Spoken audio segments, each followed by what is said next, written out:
Surgery ഇല്ലാതെ orthopaedic കണ്ടീഷൻസിനെ treat ചെയ്യുകയാണ് ഇവിടെ പ്രധാന നമ്മുടെ ഒരു സ്കോപ്പ് ഓഫ് സർവീസ്.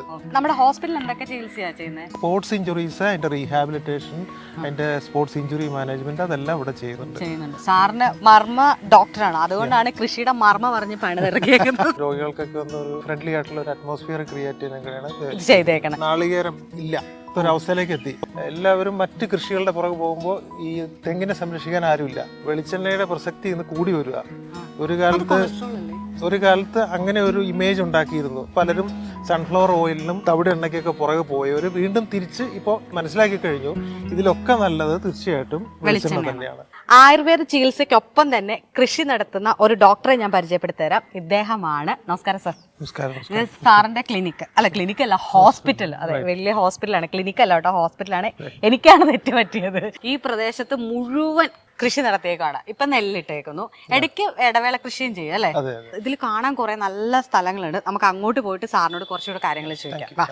ഇപ്പൊ നമ്മൾ നിൽക്കുന്നത് ഹോസ്പിറ്റലിൽ എത്തുന്നതിന് മുന്നുള്ള രണ്ട് വഴിക്കും ഈ നെൽകൃഷിയാണ്. ഇത് സാറ് എന്താ അക്വാപോണിക്കാണ് ചെയ്തു വെച്ചേക്കുന്നത്? ഒരു കുളം. രോഗികളൊക്കെ വന്നിരിക്കുന്ന സമയത്ത് നമുക്ക് ഔഷധ കൃഷികളുണ്ട് ധാരാളം. അവിടെ ആമ്പലും താമരയും വയമ്പും ബ്രഹ്മിയും ഒക്കെ ധാരാളം ഇട്ടിട്ടുണ്ട്. നമുക്ക് ഹോസ്പിറ്റലിന് റോ മെറ്റീരിയൽസ് കിട്ടുക എന്നുള്ള ഉദ്ദേശവും വൈകുന്നേരം രോഗികൾക്കൊക്കെ ഒന്ന് ഒരു ഫ്രണ്ട്ലി ആയിട്ടുള്ള ഒരു അറ്റ്മോസ്ഫിയർ ക്രിയേറ്റ് ചെയ്യാനാണ് ചെയ്തേക്കണം. ഇതാണല്ലേ എല്ലാവർക്കും ഇരിക്കാൻ പറ്റിയത്.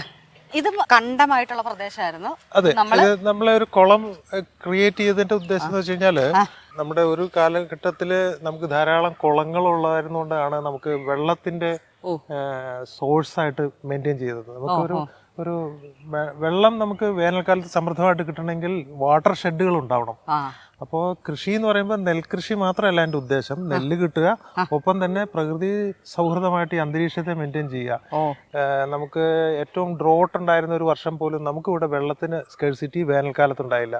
എൻ്റെ പ്രധാന കാരണം ഇവിടെ നമ്മളെ ഈ നെൽ വയൽ ഇതുപോലെ സംരക്ഷിക്കുന്നു, കൃഷി ചെയ്യുന്നു, ഇതുപോലെ ഒരു കുളം മെയിൻറ്റെയിൻ ചെയ്യുന്നു. അപ്പോൾ ഇതൊരു വാട്ടർ ലോക്ക്ഡ് ഏരിയ ആയിട്ട് കിടക്കുന്നതുകൊണ്ട് നമുക്ക് വേനൽക്കാലത്തും വെള്ളത്തിന് സ്കേഴ്സിറ്റി വരുന്നില്ല.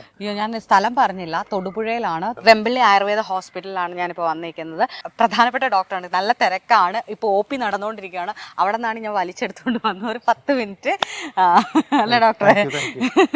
ഡോക്ടർ, ഇവിടെ നമ്മുടെ ഹോസ്പിറ്റലിൽ എന്തൊക്കെ ചികിത്സയാണ് ചെയ്യുന്നത്? നമ്മുടെ ഹോസ്പിറ്റലിൽ ബേസിക്കലി ഞാൻ ആയുർവേദത്തില് ഡിഗ്രി കഴിഞ്ഞതിന് ശേഷം പോസ്റ്റ് ഗ്രാജുവേഷൻ മർമ്മ ചികിത്സയിലുള്ള ആളാണ് ഞാൻ. ഇപ്പൊ തിരുവനന്തപുരം ഗവൺമെന്റ് ആയുർവേദ കോളേജിൽ നിന്ന് MD മർമ്മ ചികിത്സയിൽ ഞാൻ പോസ്റ്റ് ഗ്രാജുവേഷൻ ഉണ്ട്. അതിനുശേഷം കേരളത്തിൽ ഞാനൊരു 20 വർഷത്തോളം ഗവൺമെന്റ് സർവീസിലുണ്ടായിരുന്നു, മർമ്മ മെഡിക്കൽ ഓഫീസറായിട്ട്. അതിനുശേഷം ഇപ്പൊ നമ്മൾ കൂടുതലും ശ്രദ്ധിക്കുന്നത് ഓർത്തോപീഡിക് ഏരിയ, സർജറി ഇല്ലാതെ ഓർത്തോപീഡിക് കണ്ടീഷൻസിനെ ട്രീറ്റ് ചെയ്യുകയാണ് ഇവിടെ പ്രധാന നമ്മുടെ ഒരു സ്കോപ്പ് ഓഫ് സർവീസ്. അത് കൂടാതെ സ്പോർട്സ് ഇഞ്ചുറീസ്, അതിന്റെ റീഹാബിലിറ്റേഷൻ, അതിന്റെ സ്പോർട്സ് ഇഞ്ചുറി മാനേജ്മെന്റ്, അതെല്ലാം ഇവിടെ ചെയ്യുന്നുണ്ട്. സാറിന് മർമ്മ ഡോക്ടറാണ്, അതുകൊണ്ടാണ് കൃഷിയുടെ മർമ്മ പറഞ്ഞ് പണിതിറക്കിയേക്കുന്നത്. അതിലേതായാലും നല്ല വിളവ് കണ്ടിട്ടുണ്ടല്ലേ? ഇതിന് മുന്നേ ഇറക്കിയതിൽ അടിപൊളിയായി നല്ല വിളവായിരുന്നു. ഈ നെല്ല് എങ്ങനെയാണ് സംഭരിച്ചിട്ട് സാറ് തന്നെ ഉപയോഗിക്കണോ അതോ പുറത്തു കൊടുക്കുന്നുണ്ടോ? ഇപ്പൊ ഒരു 50ഓളം പേർക്ക് നമുക്ക് നമ്മുടെ ക്യാൻറ്റീനിലെ ദിവസവും ഭക്ഷണം കൊടുക്കണം. ആ ഭക്ഷണം നമുക്ക് കഴിയുന്നിടത്തോളം നമ്മളുടെ വയലിൽ ഉണ്ടാവുന്ന ഈ നെല്ല് എടുക്കുന്ന അരിയാണ് നമ്മൾ ഇവിടെ നമുക്ക് ഉപയോഗിക്കുന്നത്. അപ്പൊ അത് കാര്യം എന്ന് വെച്ചാൽ തവിടൊക്കെ ഒരുപാട് കളയാതെ, നമുക്ക് അതിന്റെ ന്യൂട്രീഷണൽ വാല്യൂ കളയാതെ ഗ്ലൈസീമിക് ഇൻഡെക്സ് കുറഞ്ഞ് ഈ അരിയെ നമുക്ക് ഉപയോഗിക്കാൻ പറ്റുന്നുണ്ട്. അത് വലിയൊരു കാര്യമായിട്ട് ഞാൻ കണക്കാക്കുന്നു. തന്നെയല്ല, ഞാൻ മുമ്പ് പറഞ്ഞതുപോലെ 20 വർഷമായിട്ട് നമ്മളിവിടെ കീടനാശിനി ഉപയോഗിച്ചിട്ടില്ല. എന്നോട് ഞാനത് പ്രത്യേകം, ഇത് ജൈവ കൃഷിയാണെന്ന് പറഞ്ഞത്. ഇത് സാറ് തുടങ്ങിയിട്ട് ഇപ്പൊ എത്ര നാളായി? 22 വർഷമായി. പഠിക്കുന്നതിനിടയ്ക്ക് ഇതിന് അപ്പൊ അതൊരു താല്പര്യം ഉണ്ടായിരുന്നു. കാരണം ആയുർവേദം പഠിക്കുന്നവർക്കൊരു പ്രകൃതിയെയും വൃക്ഷങ്ങളെയും സസ്യങ്ങളെയൊക്കെ കൂടുതൽ അറിയാനുള്ള ഒരു സാധ്യത ഉണ്ട്. എന്നാലും ഇങ്ങനെയൊക്കെ നമുക്ക് താല്പര്യമുണ്ട്, പക്ഷെ അതിന് വേണ്ടിയിട്ട് സ്ഥിരമായി നിൽക്കണം. അതായത് ഈ ഒരു കൃഷി എന്നൊക്കെ പറയുന്നത് നമ്മൾ ആളിറക്കി ചെയ്താലും ശരി, നമ്മൾ അതിന്റെ ഓരോ ഇപ്പം ഒരു ഇലയുടെ വാട്ടം കണ്ടാൽ പോലും നമുക്കത് മനസ്സിലാവണം. അത് വളരെ ഇമ്പോർട്ടന്റ്. അതിനുള്ളൊരു ടൈം വേണം, ഒബ്സർവേഷൻ വേണം. പിന്നെ എനിക്ക് സ്ഥിരമായിട്ട് ഇവിടെ ഈ കൃഷിയെ സഹായിക്കാനായിട്ട് 2 പേരുണ്ട്. ഒരു 4 പശുക്കളും 2 എരുമയൊക്കെ ഉള്ള ഒരു ചെറിയൊരു ഫാം ഹൗസ് ഉണ്ട്. അപ്പൊ അവിടെ നിന്നുണ്ടാവുന്ന കാലിവളമൊക്കെ നമ്മൾ കമ്പോസ്റ്റ് ആക്കി ഇവിടെ ഉപയോഗിക്കുന്നു. കൂടാതെ ഇതിന്റെ ചെലവ് കുറയ്ക്കാനായിട്ട് ഈ വർഷം നമ്മൾ ഫോളിയർ സ്പ്രേ ആണ് ഉപയോഗിച്ചത്. അപ്പോൾ എന്ന് പറഞ്ഞാൽ വളം ഇലയിലോട്ട് കൊടുക്കുന്ന ഒരു സംവിധാനം. അപ്പോൾ ഈ നമുക്ക് ഒരുപാട് ഫിനാൻഷ്യലി പ്രോഫിറ്റബിൾ ആണ് കൃഷി, ലാഭകരമായിട്ട് വരും. പിന്നെ കൂടുതലായിട്ട് ഞാൻ മുമ്പ് പറഞ്ഞതുപോലെ തന്നെ നമുക്ക് ഫാമിങ്ങിന് ആവശ്യമായിട്ടുള്ള നെല്ല് വിത്ത് നടാനുള്ള മെഷീനും ഹാർവെസ്റ്ററും കിട്ടുന്നുണ്ട്.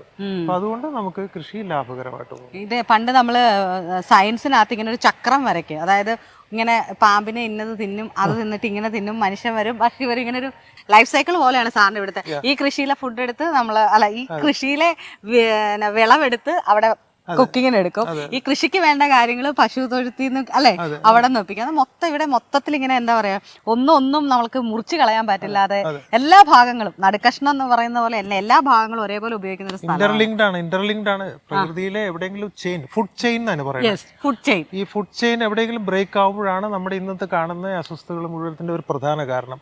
അത് നമ്മൾ സംരക്ഷിക്കാൻ കഴിയുന്നിടത്തിലൊക്കെ ശ്രമിക്കാറുണ്ട്. നമ്മുടെ ഈ ഓർഗാനിക് ആയിട്ടുള്ള വേസ്റ്റ് നമുക്ക് മാന്യൂർ ആക്കി ഇത് ഉപയോഗിക്കുന്നു, ഇവിടുന്ന് വിളവ് കിട്ടുന്നു, അതിന്റെ വിളവിന് സപ്പോർട്ട് ചെയ്യാനായിട്ട് ഇതിന്റെ ഇടയിൽ നമുക്ക് പയർ കൃഷി ചെയ്യുന്നു. അങ്ങനെ പല ഇതെല്ലാം കൂടെ ഉൾപ്പെടുത്തിക്കൊണ്ട് പോകുമ്പോൾ അപ്പൊ ഈ ധാന്യം നമുക്ക് ഇവിടുത്തെ വിളവ് നമുക്ക് ക്യാൻറ്റീനിലേക്ക് ഉപയോഗിക്കാൻ പറ്റുന്നു.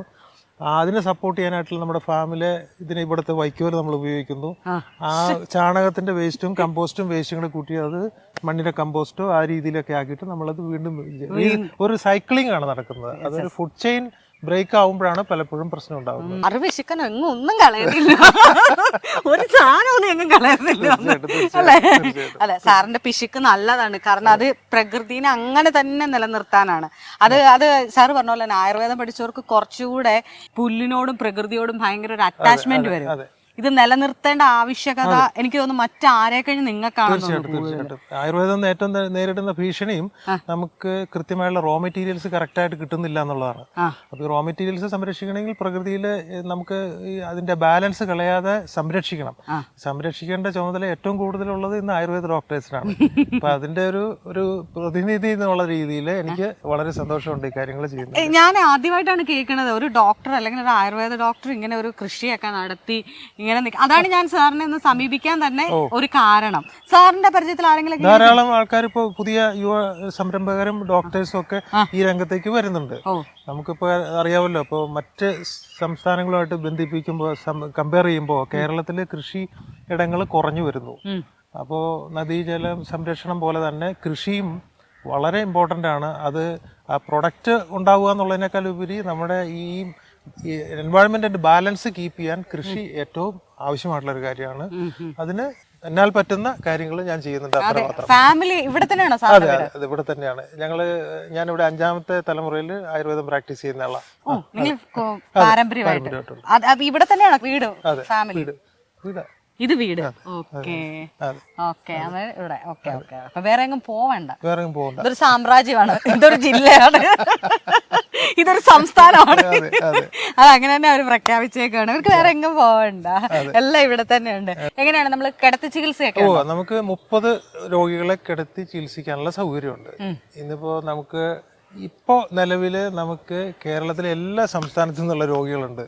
കൂടാതെ NRIs ആയിട്ട് കാനഡ, ഓസ്ട്രേലിയ, യൂറോപ്പ്, മിഡിൽ ഈസ്റ്റിൽ നിന്നുള്ള രോഗികളൊക്കെ വരുന്നുണ്ട്, ധാരാളമായിട്ട് വരുന്നുണ്ട്. നമുക്ക് ഇവിടെ ഇങ്ങനെ ഒരു വില്ലേജിലേക്ക് ഇങ്ങനെയുള്ള രോഗികൾ വരാൻ സാധ്യത ഉണ്ടാകുന്ന ഇവിടുത്തെ ഈ അറ്റ്മോസ്ഫിയറും നമ്മൾ കൊടുക്കുന്ന സർവീസിന്റെയും കൂടെ ഒരു മെറിറ്റ് ആയിരിക്കാം.